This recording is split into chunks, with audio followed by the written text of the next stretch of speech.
So hello friends, आज के video में हम लोग डिस्कस करते हैं एरे डेटा स्ट्रक्चर के ऊपर।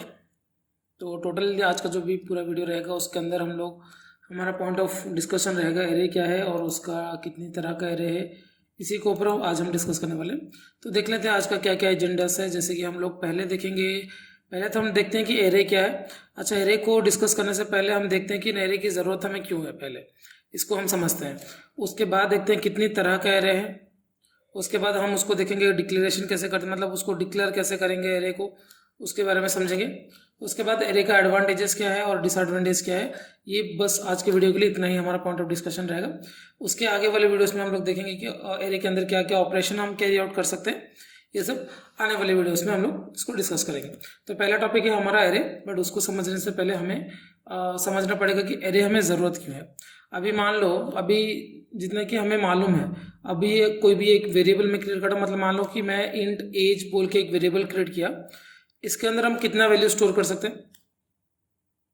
एक ही वैल्यू स्टोर कर सकते हैं, सही बोले, एक ही वैल्यू रख सकते हैं। अगर मान लो कि ना मुझे ऐसे 100 लोगों का एज को स्टोर करना है, 100 लोगों का एज स्टोर करना है, तो मुझे क्या करना पड़ेगा? 100 ऐसे वेरिएबल मुझे क्रिएट करना पड़ेगा, एज 1, एज 2, एज 3 ऐसे बोल के 100 ऐसे वेरिएबल क्रिएट करूंगा, तब जाके मैं 100 लोगों का एज को वहां पे स्टोर कर सकता हूँ। ये एक तरीका हो गया। अच्छा, ये जो तरीका हमने अभी यहाँ पे डिस्कस किया, ये वाला तरीका इतना एफिशिएंट है क्या? अब मान लो इन 100 लोगों का एज को मैनेज करना कितना मुश्किल बन जाएगा। और मैनेज तो दूर की बात है, ये प्रोग्राम कितना लेंदी कर रहा है वो भी एक अलग बात है। प्रोग्राम भी हमारा बहुत लेंदी, एक सिंपल सा चीज़ है, उसको हम लोग बहुत ही डिफिकल्ट तरीके से हम लोग बना रहे हैं। एंड जो भी कोडर करेगा वो पूरा का पूरा वेला होना चाहिए, तभी जाके वो ऐसा प्रोग्रामिंग करेगा। तो ये एक प्रॉब्लम है हमारे पास, जैसे कि जो कि एक वेरिएबल के अंदर हम लोग एक ही वैल्यू स्टोर कर पा रहे हैं, ये एक दिक्कत है हमारे पास। अच्छा, जब हम यही सब दिक्कत हम लोग क्या कर रहे हैं, एरे के अंदर हम उसको सॉल्व करेंगे। तो पूरा डिटेल में जानेंगे, बट उससे पहले हम देखते हैं एरे क्या होता है। तो what is array? Array is a linear data structure.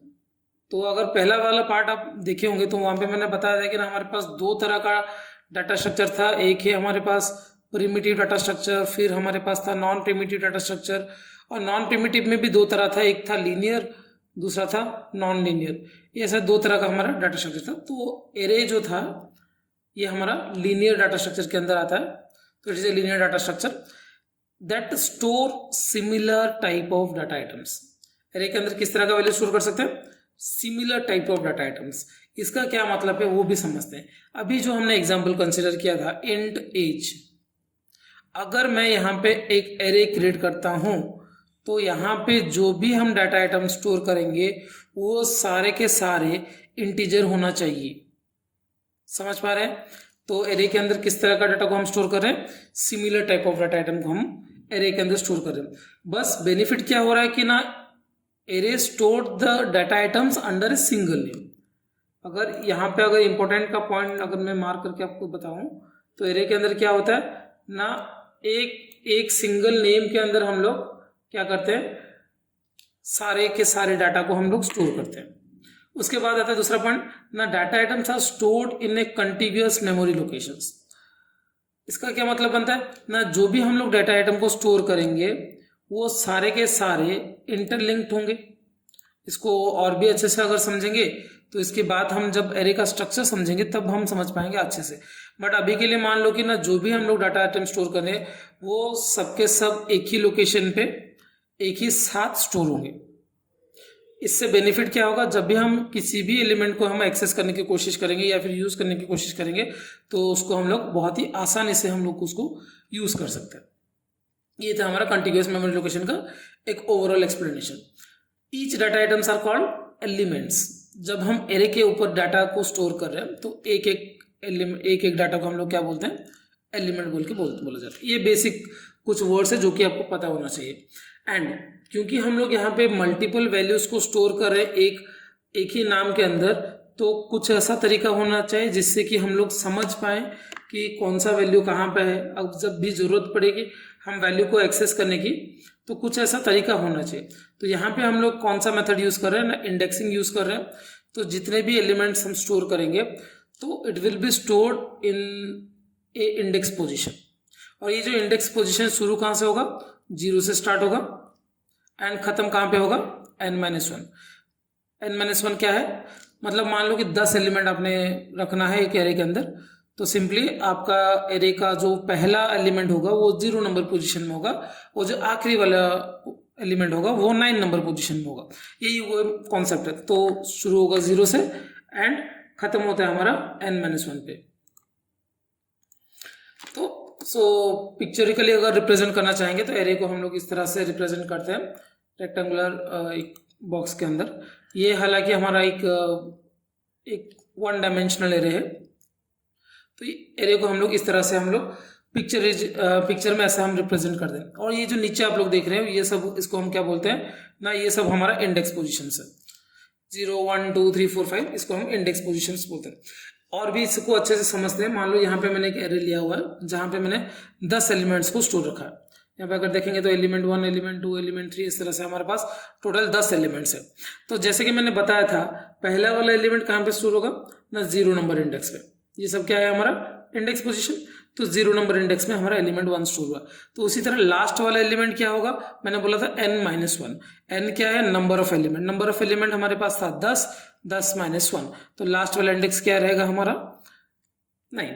तो ये हो गया हमारा इंडेक्सिंग का बेसिक कॉन्सेप्ट।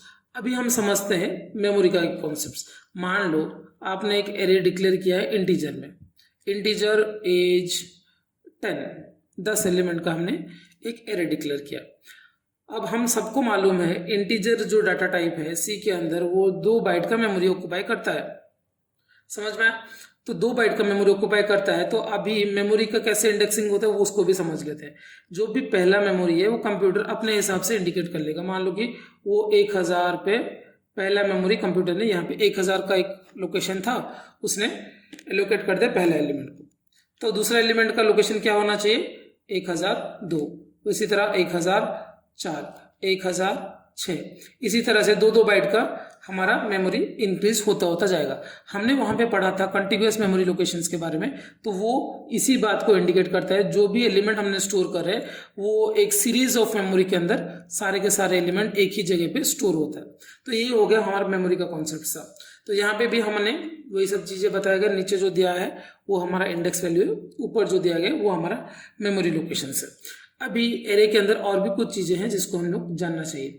जैसे कि जो पहला इंडेक्स है उसको हम लोग क्या बोलते हैं ना, लोअर बाउंड।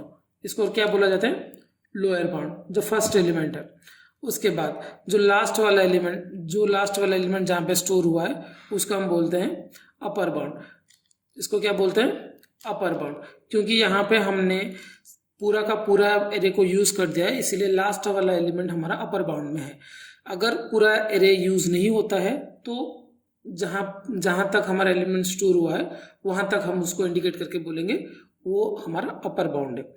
होप आपको इतना समझ में आ गया होगा। अभी देखते हैं एरे को हम लोग डिक्लेयर कैसे करेंगे। हालांकि अभी थोड़ी देर पहले हम लोग देख दिए हैं एरे को डिक्लेयर कैसे किया जाता है। तो उसका एक बेसिक सिंटैक्स बनता है। पहले क्या करेंगे, हम लोग डाटा टाइप को डिक्लेयर करेंगे। उसके बाद हम लोग एरे नेम देंगे, कोई से भी नेम आपके मन के हिसाब से। उसके बाद हम लोग डिक्लेयर करते हैं सबस्क्रिप्ट। सबस्क्रिप्ट इंपॉर्टेंट क्यों है, क्योंकि वो डिपेंड करता है वो एरे किस तरह का है।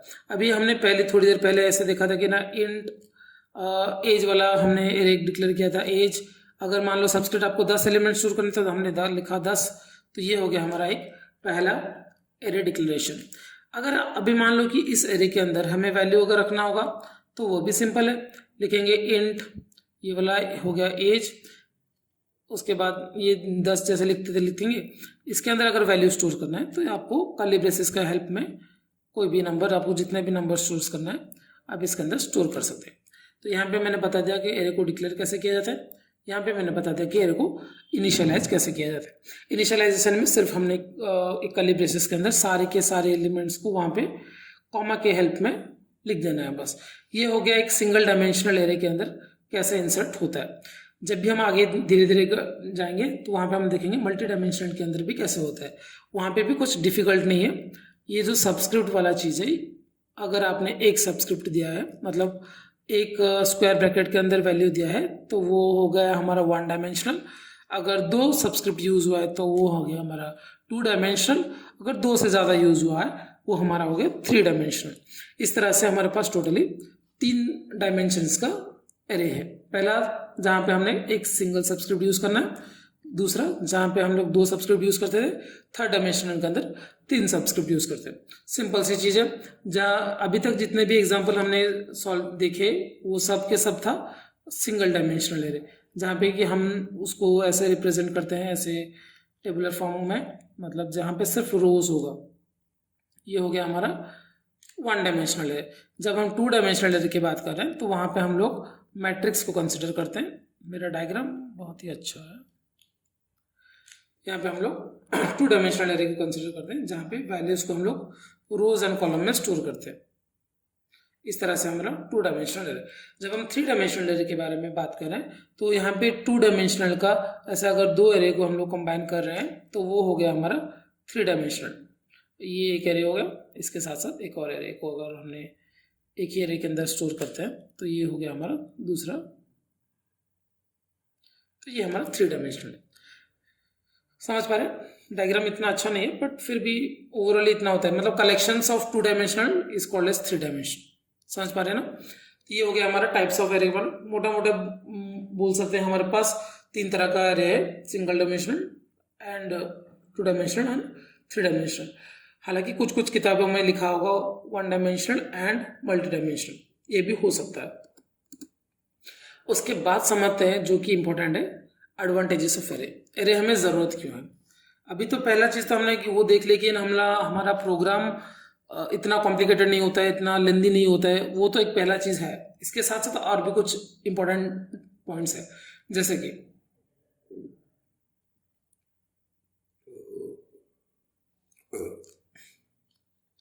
Array provides direct and efficient access to an element.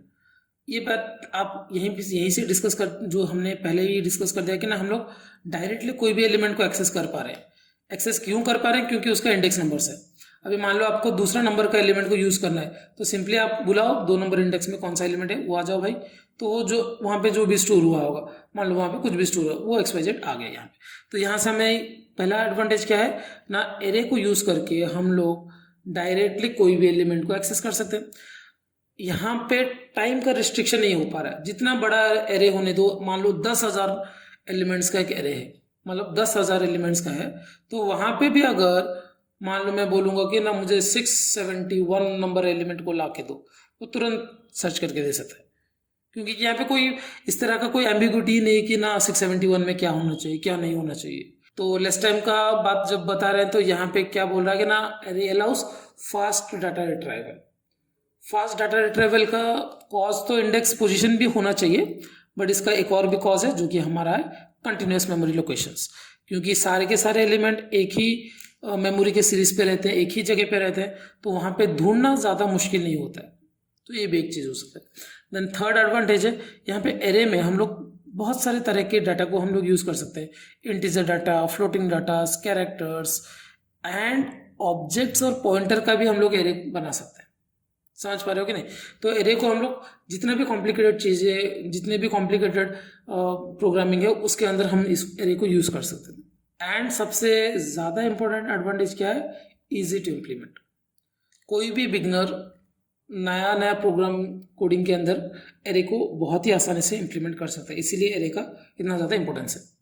उसके बाद उसी तरह से उसका कुछ डिक्लेरेशन डिसएडवांटेजेस भी है। क्या है ना, it has fixed size and declare at the time of creation. जब भी हम एरे को डिक्लेयर करेंगे वो उसका एरे का मेमोरी फिक्स हो जाता है, ऐसे हमने डिक्लेयर किया था। अभी यहाँ पे होगा क्या, अगर आपने यहाँ पे 10 दे दिया तो यहाँ पे सिर्फ 10 एलिमेंट्स ही स्टोर कर सकते हैं। 10 से ज़्यादा एलिमेंट यहाँ पे स्टोर नहीं हो सकता। 11 नंबर एलिमेंट यहाँ पे हम स्टोर नहीं कर सकते। इसको प्रोग्राम में डायनेमिकली हम भी उसको मतलब इंक्रीज भी नहीं कर सकते। ये एक मेजर डिसएडवांटेज है। जितना आपने मेमोरी डिक्लेयर किया उतना ही एलिमेंट हम स्टोर कर सकते हैं। समझ पा रहे हो? पहला एलिमेंट क्या है ना, it has fixed size and during the time of creation जो भी हमने डिक्लेयर किया उतना ही वो रहेगा। डायनेमिकली हम उसको इंक्रीज नहीं कर सकते। उसके बाद if array is not fully populated wastage of memory can be done. अभी मान लो क्या हुआ, मैंने यहाँ पे ऐसा डिक्लेयर किया इंट नेम, सॉरी नेम तो इंट नहीं हो सकता, ऐसे होना बोला कैरेक्टर नेम, यहाँ पे मैंने 1000 बोल दिया। अब होगा क्या, 1000 मेमोरी लोकेशंस मेरे लिए क्रिएट हो गया। अब इनमें से मैंने सिर्फ 10 मेमोरी लोकेशन में नाम रखा और मेरा जो भी 990 है वो मैंने खाली छोड़ दिया। यहाँ पे हो क्या रहा है, मेमोरी को हम लोग यूटिलाइज नहीं कर पा रहे हैं।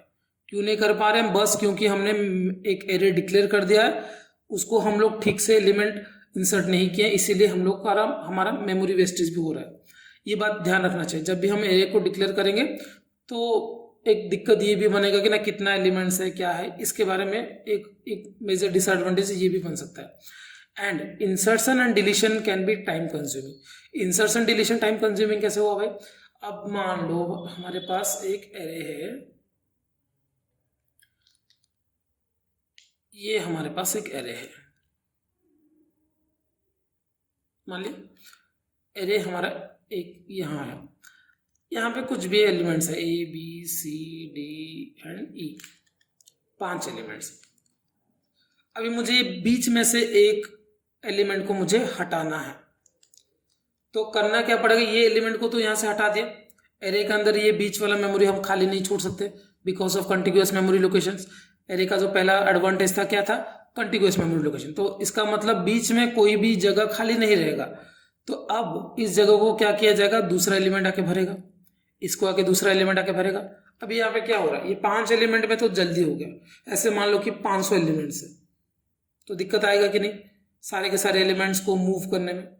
उसी तरह से इंसर्शन का भी समझ सकते हो, अभी कोई भी एलिमेंट को अगर स्टार्टिंग में इंसर्ट करना पड़ेगा तो सारे के सारे एलिमेंट को हमें बैक शिफ्ट करना पड़ता है, तो ये दिक्कत आ जाता है। तो एरे के अंदर जब भी हम इंसर्शन और डिलीशन करेंगे ये बहुत ही ज़्यादा टाइम कंज्यूमिंग हो जाएगा if it is inserted in the middle और इन द बिगिनिंग। लास्ट में होगा तो चलेगा, लास्ट में कोई दिक्कत ही नहीं है, समझ पा रहे हो कि नहीं। इंसर्शन और डिलीशन एट द बिगिनिंग और in the middle is time consuming. Allocating a large array can be problematic. क्या लार्ज एरे को मेमोरी एलोकेशन एक प्रॉब्लमेटिक हो सकता है। अगर मान लो कंप्यूटर में आपका इतना मेमोरी नहीं है, प्रोग्राम के अंदर आपने डिक्लेयर कर दिया एरे, तो वो क्या करेगा, प्रोग्राम को क्रैश कर देगा। सिंपल सी बात है, आपका कंप्यूटर में है 20 बाइट, आपने एक एरे डिक्लेयर किया है इंटीजर का जिसको चाहिए 100 बाइट, अब है कंप्यूटर में 20 बाइट, उसको चाहिए 100 बाइट, इसमें क्या होगा, प्रोग्राम क्रैश हो जाएगा। तो ये एक दिक्कत वाली बात है। तो ये था basic disadvantages of some array. तो बस आज के लिए इतना ही, अगले वीडियो में हम लोग देखेंगे एरे के अंदर कितना कितना ऑपरेशंस हम लोग कैरी आउट कर सकते हैं। तो बस आज के लिए इतना ही, थैंक यू। अगर आपने पहला वाला कोई वीडियोस हमारा नहीं देखा तो उसको भी जाके रेफरेंस के तौर पे देख सकते हैं। मिलते हैं आपको नेक्स्ट वीडियो में जहाँ पे हम लोग डिस्कस करेंगे ऑपरेशंस इन एरे।